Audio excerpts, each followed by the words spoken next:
What's going on, guys? Welcome back to another video. So today we're going to be messing around with another Stealth Turbo. Good part is this is going to be on a 2020 truck, so we'll be able to get some driving clips of the truck, some exhaust notes, everything that you guys want to see about the Stealth, how it runs, how it drives.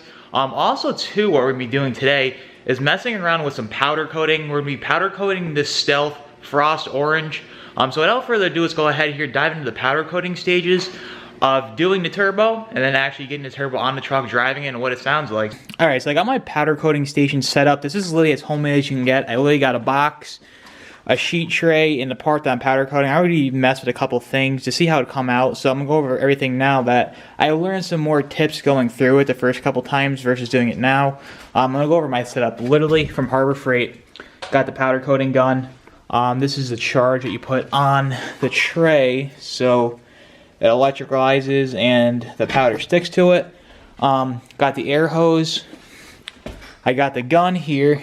I got a regulator on it also. I have it turned down to 12 psi, so when I'm running I get a nice good flow coming out of the gun. Now we ordered 1 pound of powder. This is Frost Orange, just in case you guys are wondering when it's done. We got the bag there, spilled some on the floor. But I also have the compressor set up over here. I also have a water separator on the compressor, so just so you're not getting any water in the system and it's coming out all gunky and stuff like that. So basically just all you're going to do is take your gun here like this. You're going to step on that little floor pedal right there. You'll hear the machine come on, and then you spray the powder on. I just have like the tip that came on the gun. Now I learned this gun's really cheap. I'm going to end up getting a different gun that's a little bit better. I'm just going to top that off with powder before I start going here again. But basically we're just going to spray it on. I got everything taped off. So basically before this goes in the oven, I'm going to wipe the powder off whatever surface is. Throw it in the oven. Now I'm not sure how to get this going good one coat. I thought I put it on really thick for the horn. But it still came out kind of missing spots. I did a second coat, threw it back in the oven, and it came out looking great. So I'm going to try to go a little bit heavier on this one just so you only have to run it through once. But then, yeah, after we get this one done, we'll pull it out of the oven and see what it looks like. So without further ado, let me put some more powder in that gun, and we'll get the powder coat in this turbo faceplate here. I just took the gun, and I just sprayed everything up. As you can see how it came out. It's very simple. You just want to go like this. Just fog it on here, and it will adhere to itself. So what we're going to do is go upstairs now, get this thrown in the oven for 20 minutes at 400 degrees. I'm going to take the aluminum foil off the front plate, write down all the stuff that I got powder on, such as there, that I don't want powder on when I bake it. Then, yeah, we'll get it thrown in the oven. Like I said, this gun is a piece of crap. Do not go buy this one. I thought it was good, but it works good. Then it throws out pounds. And I was looking online. I saw Eastwood has a good one. I'm probably going to pick that up next week. I'll go return this piece of crap because it does not work. And yeah, so definitely if I had a better gun, it's probably come out a little bit better, but I just can't get good coverage with this. No matter how much I mess with the regulator and everything, just comes out in globs. So without further ado, let's go get this thrown in the oven. We just baked the first coat in the oven. Like I said, it's definitely hard getting the coverage on it. I mean, it didn't come out terrible, but you can tell some of the areas that need touching up, like I missed in there and stuff like that, missed there. So we're gonna hit it with a second coat. Now it doesn't hurt anything, coating it twice, so I rather go too light than too heavy. So we'll hit it one more time with the second coat, get it thrown back in the oven, cooked, and go ahead and start getting this Stealth thrown in the truck. Just threw the second set of powder on. Looks a lot better now. I covered all the areas I missed. Let's go ahead here again and get it thrown back in the oven 400 degrees for 20 minutes. We'll pull it out, then we'll throw it back on the truck. After letting this bake for about 20 minutes at 400 degrees, as you see now, it looks a lot better, a lot more shiny. This color is Frost Orange. We're going to go ahead and pull it out now. But real quick, I want to show you guys how good this turbo horn came out. Now, we got this in gloss black, then sandblasted it. But I mean, for my first time doing it at home, it looks really, really good. Actually really impressed on how this came out. So I'm going to go ahead and pull this out of the oven. Then we'll go next door and get this all thrown on the truck. As you can see, we got the Stealth thrown in. The powder coating looks great on this. As you can see, the horn and the turbo's done. We're gonna wait for a full intake to come out for this, and we'll get the full intake. That's Frost Orange, so we'll get the full intake, hot side, cold side pipes. They just really clean up this engine bay a lot, but as you can see, turbo's thrown in. Runs great. Try to get a little exhaust note for you guys of what it sounds like. And idle, it's a lot more throatier and it rumbles a little bit more. And then when you take off, it has like a deeper whistle to it. It actually sounds really wicked. It's a little high idle.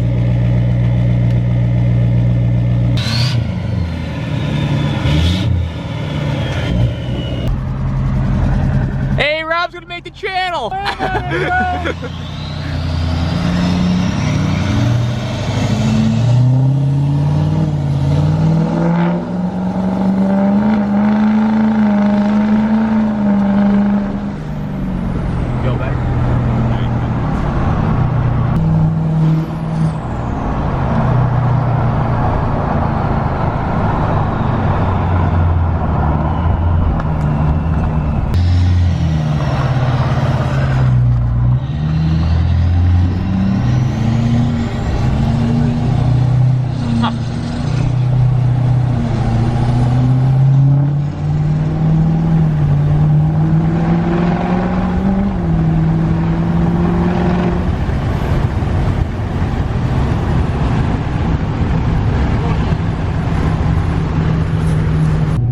Now this turbo has a totally different note and everything. Even down low, it's more rumbly, but the whistle seems like it's more of like a throatier pitch, if that makes any type of sense. When we accelerate again, I'll try to get a little clip of the turbo, but even down low, it sounds totally different.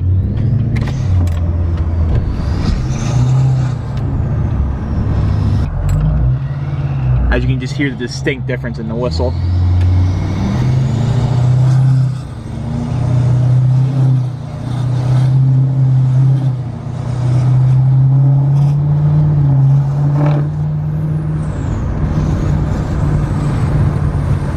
Right now all we're doing is just data logging the Stealth. Before we really try to turn up the power on, just get a baseline of what it's doing. Make sure everything's fine. Then after we send that in, we'll get some higher upgraded tunes. We're gonna try to push this turbo as far as we can with stock fuel and see what it can handle.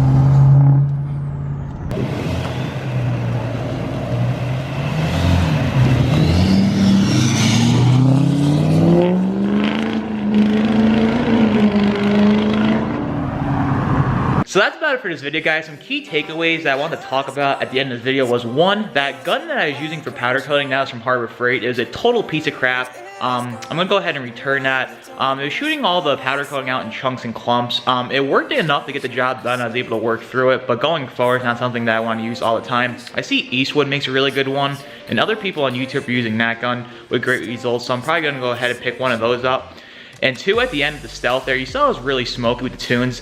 That was just the first tune out of the gate, just to get some data with to send back to the tuner.